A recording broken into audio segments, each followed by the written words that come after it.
Today's shout-out is to our guest, Steve Garrett from the Within the Realm podcast. His is one of the first indie podcasts where I became a regular listener since I started the Shaping Opinion podcast. I really enjoy his homespun stories and the people he interviews. Once I started listening to Steve's podcast, before long we started corresponding, comparing notes on this podcast journey of ours. Along the way, I learned some things about Steve that I think are important. On top of that, I think they're very relevant to today's topic. It's Thanksgiving week, and while I'm sure we all have something for which we're thankful, it's always good to have some perspective. And I think when you listen to Steve today, you'll have that. I really want to thank Steve for taking the time to share his story with us. Please check out his podcast called Within the Realm. As always, if you have any thoughts or feedback, send them to me through email at tim@shapingopinion.com. If it's easier for you, get in touch with us on Twitter or Instagram at Shaping Opinion. If you want, we can give you a shout out. Please enjoy your Thanksgiving this week and know that we're thankful for you. You're the reason we do this. This is Shaping Opinion, a production of O'Brien Communications. Steve, what are some of your family's Thanksgiving traditions? Well, I come from a family that the generations live close together. So getting together at our grandparents' house out in the country was not optional. It was something that we looked forward to doing. And my grandmother happened to be one of the best cooks in all the country. So she always had a great spread, and she had two daughters that were great cooks. So Thanksgiving was something that we would look forward to. And after lunch, they would run us kids outside, and there was usually a football game in the backyard, or we would hike all over that farm and get into things that we weren't supposed to get into. It was just a great time with family, with the aunts and uncles and cousins around, and plenty of leftovers. That was the part that I liked the best.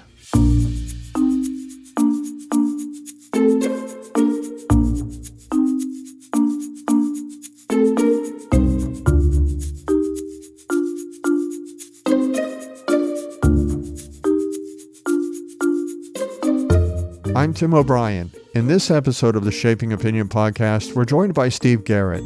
You may know him as the host of the podcast called Within the Realm. The reason we're talking to Steve today is everything about Thanksgiving, but perhaps not what you might expect. The premise of our podcast is simple. We talk about people, events, and things that have shaped the way we think.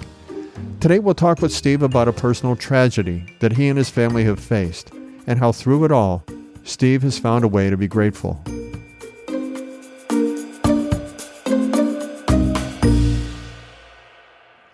This Thursday, millions of Americans will gather for the Thanksgiving holiday.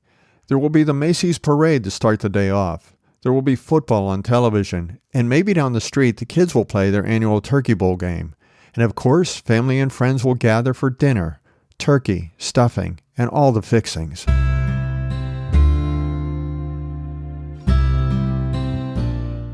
Before they eat, many will bow their heads before dinner and give thanks. This is an American tradition that can trace its roots to two things. By now you may be familiar with the story of the first Thanksgiving.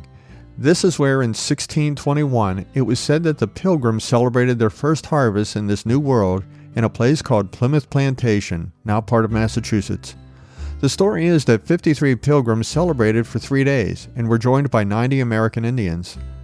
The second part of the Thanksgiving story begins with George Washington. He proclaimed that Thanksgiving be celebrated nationally starting in 1789. President Abraham Lincoln declared Thanksgiving a federal holiday in 1863. And it was Franklin Delano Roosevelt who determined that the date for Thanksgiving should be the last Thursday in November. America celebrates many holidays, but Thanksgiving is the only one that does not honor a specific individual, a wartime event, the wartime dead, or a group of people.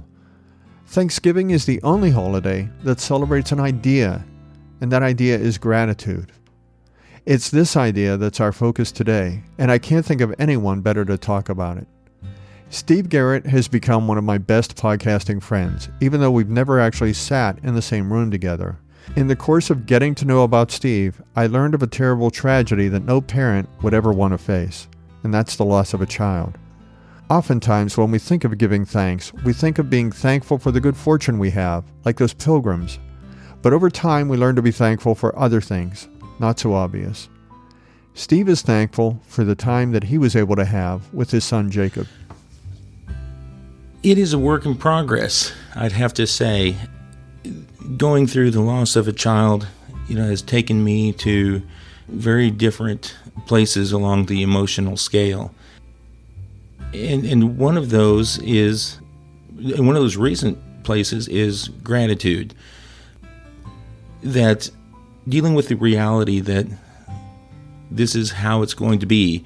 You can choose how you're going to interact with that memory and with the fact that your loved one's no longer there. And I'm finding that gratitude is the best way to interact with his memory. Let's talk about Jacob. How would you describe Jacob as a person? There's that old saying that he's not a human being, he's a human doing.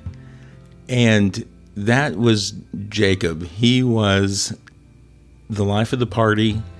As soon as he walked into the room, you knew he walked into the room. He was going to shake things up. He was a human doing.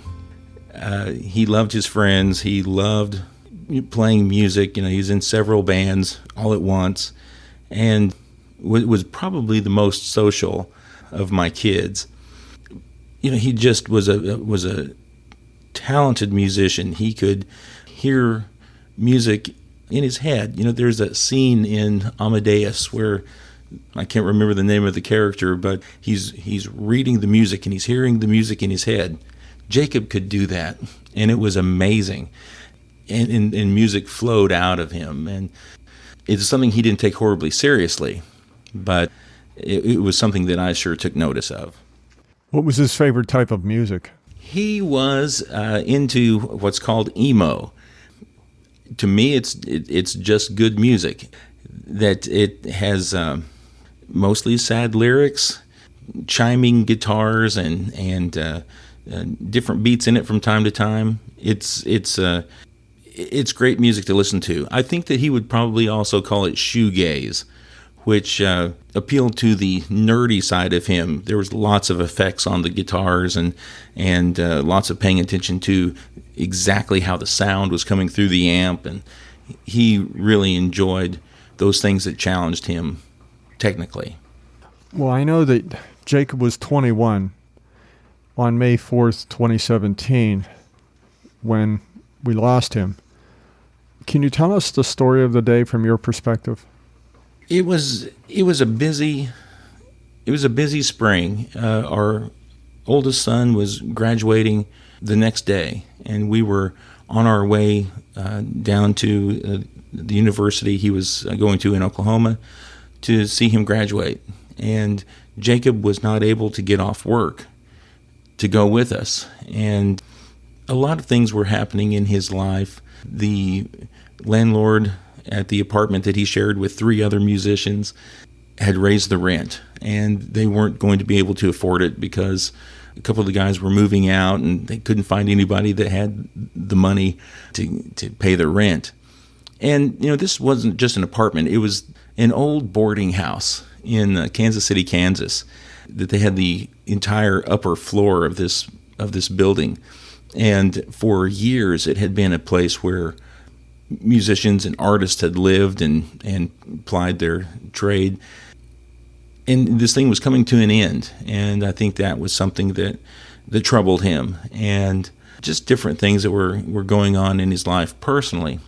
And it was just something he didn't want to go through and couldn't find a way to go through. And he had struggled with depression and seasonal depression most of his life, and it was one of those things that he had told me he was going to be okay, and I thought he was doing a good job. He worked that last week to make sure that all his loose ends were tied up. He made sure his rent was paid. He made sure that the utility bill was paid. He got square with all the responsibilities that he was supposed to do. And I viewed that as he's handling this as best as he can. This is a tough time, and apparently what I viewed as grit and determination, I think he viewed as he had already made up his mind to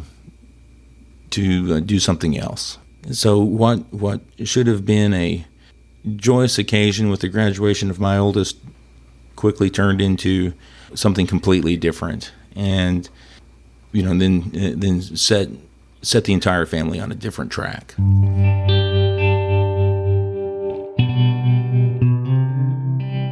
That's a question I had for you after learning about this, and that is, different people respond to the same thing in different ways.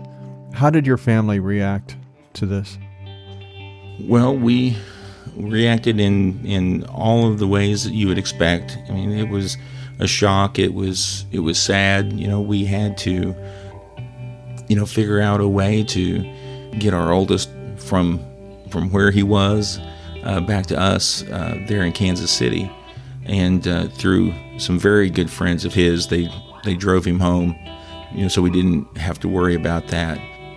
One of the things that, in the wake of all this, in part of trying to get everything square, towards the end, Jacob had left several notes to friends and bandmates, and in them he encouraged them to continue to play music and told them what they meant to him.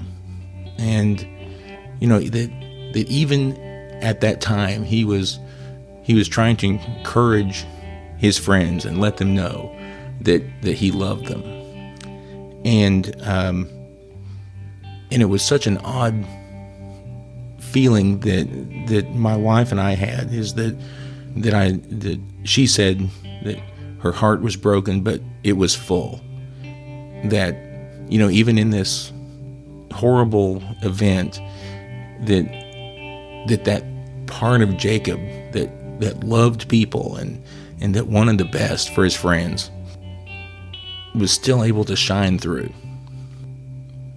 So it's difficult, being so proud of your kid doing the worst thing that he ever did, and so it's a whole roller coaster of emotions.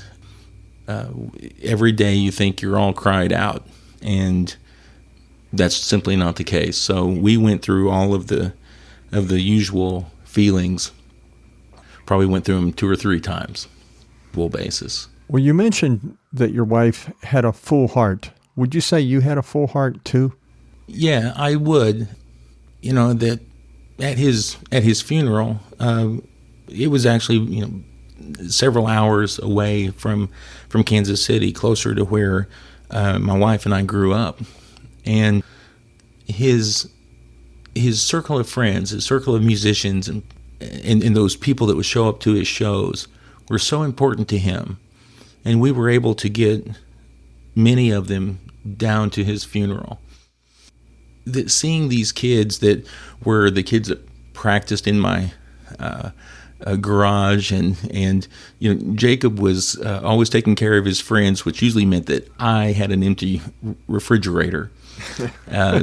Nobody went hungry when Jacob was around, but I fed a lot of those kids, and I loved seeing that. And I was looking out at their faces as we were saying goodbye to Jacob was very important to me, because they were very important to him, and that seeing that these people also loved Jacob, it made my heart full. Is that what your wife meant when she used the term full heart? I think that hers is more of a mother's view of that. That she saw that Jacob loved people and was loved by people, and that element of him that was trying to take care of people through this event meant a lot to her. She's a very kind and loving person, and in some of the things that he did, even though we hate what he did, but in some of the things that he did through that, it showed that kindness and that loving part that his mom wanted to instill in him took, and that meant a lot to her.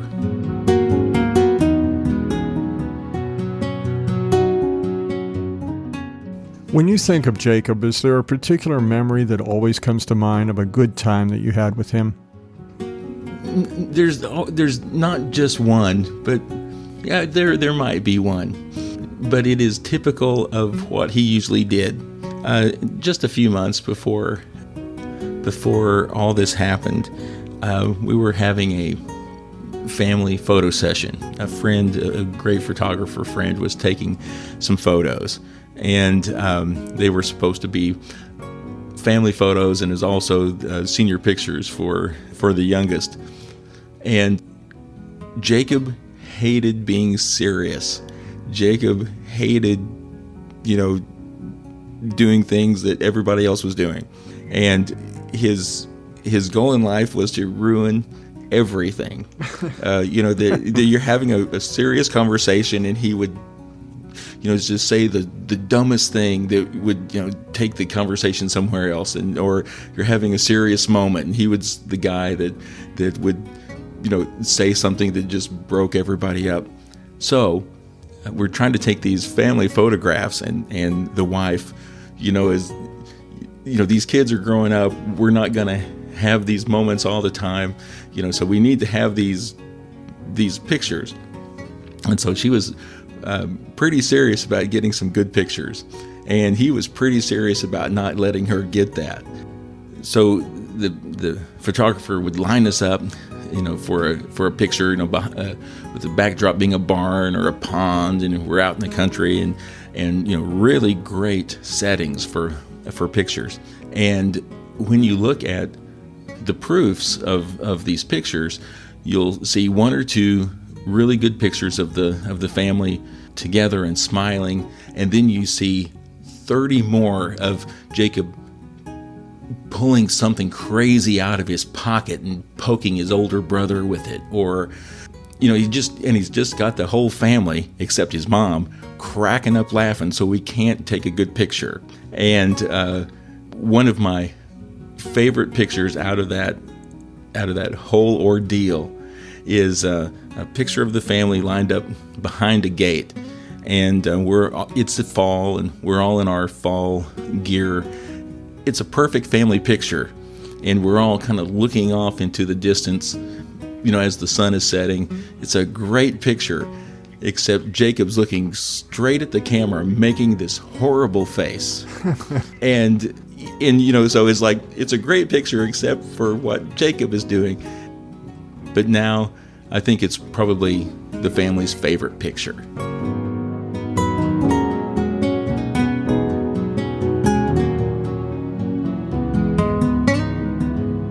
It speaks to exactly what he was like, and what dealing with him was like. And at the time, he made that photo shoot last about an hour and a half longer than it should have, because we couldn't get any good pictures. And we have plenty of pictures of him making horrible faces or breaking somebody else up. But those are the pictures that mean the most to me now. How would you describe your relationship with Jacob over the years? I think it was, your standard father and son relationship. We moved around a lot, so for a kid that his friends were so important to him, he, had a few challenges. He made friends pretty quickly and made strong friendships that usually survived a move. But one of the things that we shared was this love of music. His older brother was in bands and a musician, and Jacob followed in his footsteps, and I taught him how to play guitar and worked with him to try to make him. He wanted to be a great guitarist, and he wanted to be a great musician. So worked with him a lot, spent a lot of time with him. And when he would form these bands when he was 13, 14, 15 years old, before he could drive, I was the band dad. I was the guy that would load them all up in the van and drive them to their shows and help them get around, and they practiced over at our house. So I think that those sorts of things I got to share with him, where maybe some other parents didn't get to share that very creative side with their kid. But I will tell you, one of the things that's most gratifying to me is when you're playing with your 14-year-old kid and you realize this kid is better than me at this thing that I've been doing for more than half my life, that I can't hold a candle to this kid. Just let him go, and he'll find his way with this music. It's very gratifying to me. A lot of parents don't have the opportunity to bond over something that they both love. And clearly, you love music and Jacob loved music too. Did he ever credit you for being the big musical influence in his life? Oh, all the time. And he would sometimes encourage me. He goes, "Dad, you're a lot better than you think." And it's like, okay, you're 16. I'll take that with a grain of salt. But one of the things that he was constantly after me to put together a band with him, and just so we could play together. The kind of music that he wrote was very different than the music that I was able to write or that I did write. I was very much a product of the 70s and 80s, and I tried to be cool, but just very much a product of the 70s and 80s. And those searing guitar leads, and Jacob could play those, but he thought they were the dumbest thing ever. It was like, man, you would have been a guitar god in the 70s, but he just didn't care to do that. He wanted to play full and complete songs. But we struck upon an idea just a few months before he passed away that he liked. One of the things that we never could understand was the idea of tribute bands. Why would you want to play other people's songs all the time? And Kansas City seems to be full of tribute bands. So I suggested to him, why don't we form a tribute band to a band that never existed? So we made up this story about this band called Zephyr that was, the product of the Gary and Greg Natzengregg, these two brothers from Iowa or something. We had this whole backstory, and so my job was to write the cheesy 70s music, and so we were going to try to put together this tribute band to a band that never existed, and see if we could fool anybody.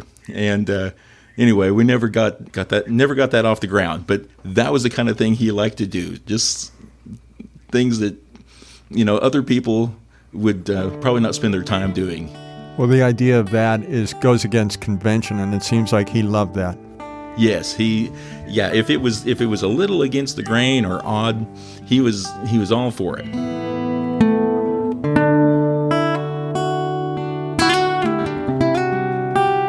Well, I did want to ask you, I know this is Thanksgiving week, and I did want to talk to you about gratitude, and we talked to that at the outset of this episode, about your gratitude, but I wanted to ask in more general terms, do you have a relationship, or do you draw a relationship between faith and gratitude?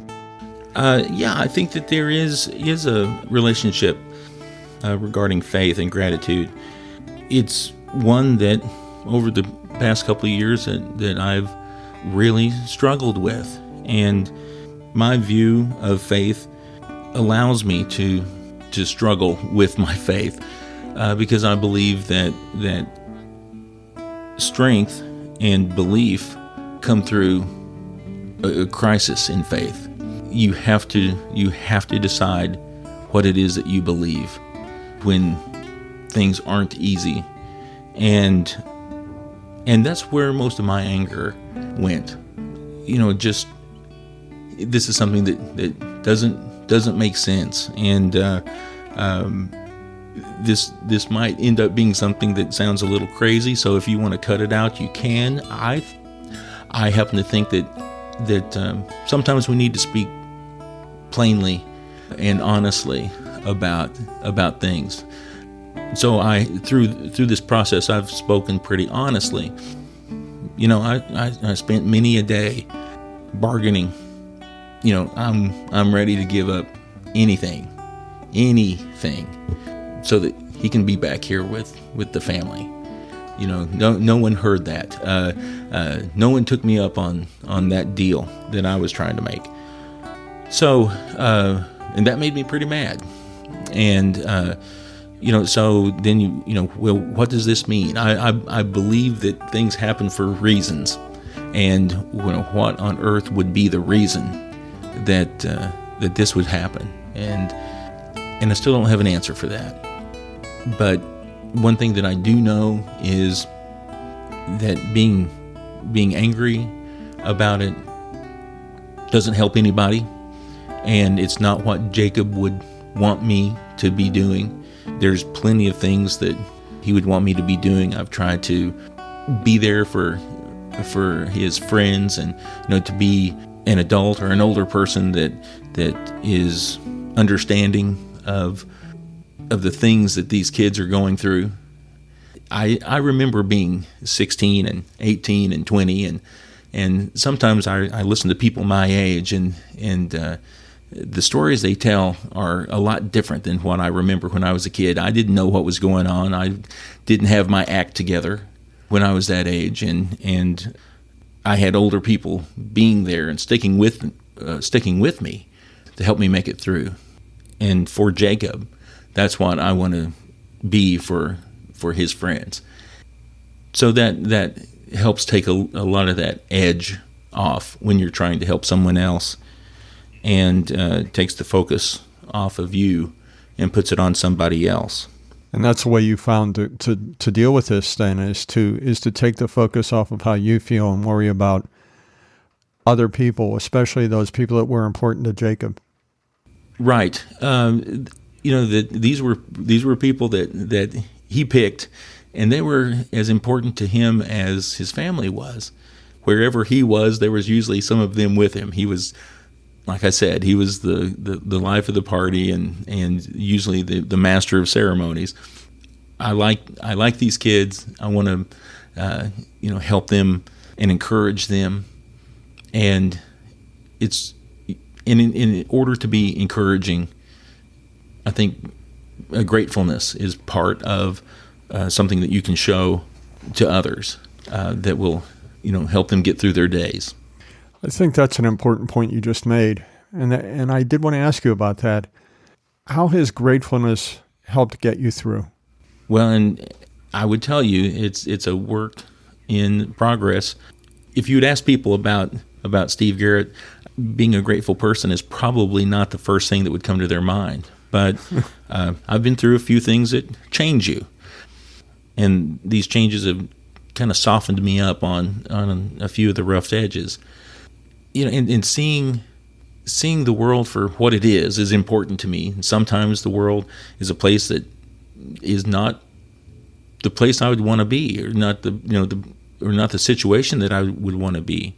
But just as many times as that is the case, sometimes it's pretty sweet.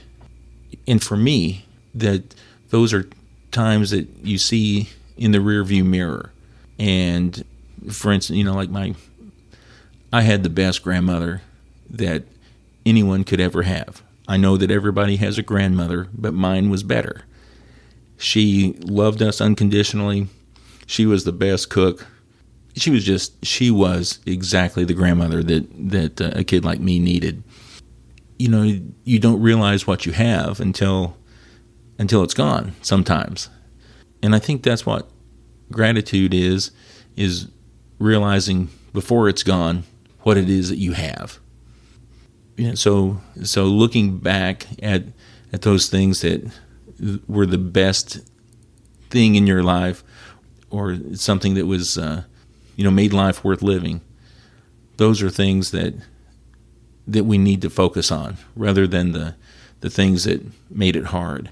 And those things are constantly happening in your life. So instead of looking at them as something that had occurred in the past, I think looking for ways to enjoy those as they're happening is something that I want to accomplish before too much longer. Are you doing that these days? Are you what types of things are you finding that you enjoy more now in real time that you might not have enjoyed before? Well, in the aftermath of that very tough summer after Jacob died, family was lost. We were looking for just something to do, and my older son had thrown himself back into music. He had been out of playing music for a while, but he started writing songs, a lot of them about Jacob. And in this open mic night, kind of showed up in our lab, not too far from home. And I spoke about it in one of my podcast episodes. So I went down there with him for moral support, just to see how, what it was like. And, we'd never been to an open mic before. And before I knew it, he's borrowed somebody's guitar and he's up on stage playing a song. And it really resonated with the audience. So we went back the next week, and, not to be outdone, I'd pulled out a couple of the songs I wrote back when I was in college and, threw them out there. But one of the things that grew out of that was my oldest son, Josh. He formed a project called Gray Eyes, and he's put out an EP. He's working on his second album, or his first full album now. And for me personally, I wrote the first song I'd written in 30 years, after playing at the Song Lab for a couple months. And I've continued to write songs. So in this time where we're missing Jacob, it's put creating music back into our lives, which is really something to me. And that wouldn't have happened without the events. Now, when I give all those songs back, I would in a heartbeat. But since I can't do that, what's something good that could come out of this? I think Jacob would be proud that Josh and I are playing music and writing music. Now, that music would probably be tons better if we could get him on the guitar, but we're going to do the best that we can. This week, when you sit down for Thanksgiving, what will you say either out loud or in your heart? Well, I'll always be thankful for my family and thankful for the kind of people that we are, that we have been able to survive something horrible, something that we certainly never planned on. And it's been a rough couple of years, and I don't know that we're necessarily through it yet. I think Dad's having the hardest time of anybody, but as I sit down to Thanksgiving dinner, I'm going to be very grateful for the things that I do have and the things that I've been given that have made the life that I live right now very possible. Steve Garrett, thank you for joining us today. Hey, thanks for having me, Tim.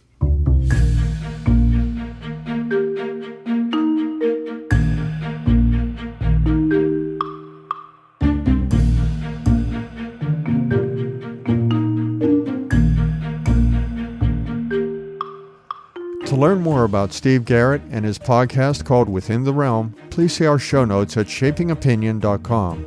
If you enjoyed this episode, please let people know by leaving a rating and review in Apple Podcasts. You can subscribe to the Shaping Opinion podcast wherever you listen to your podcast.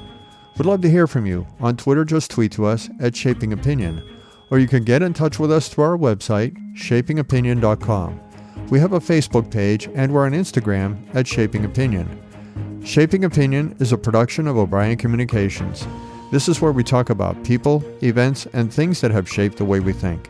Until next time, I'm Tim O'Brien.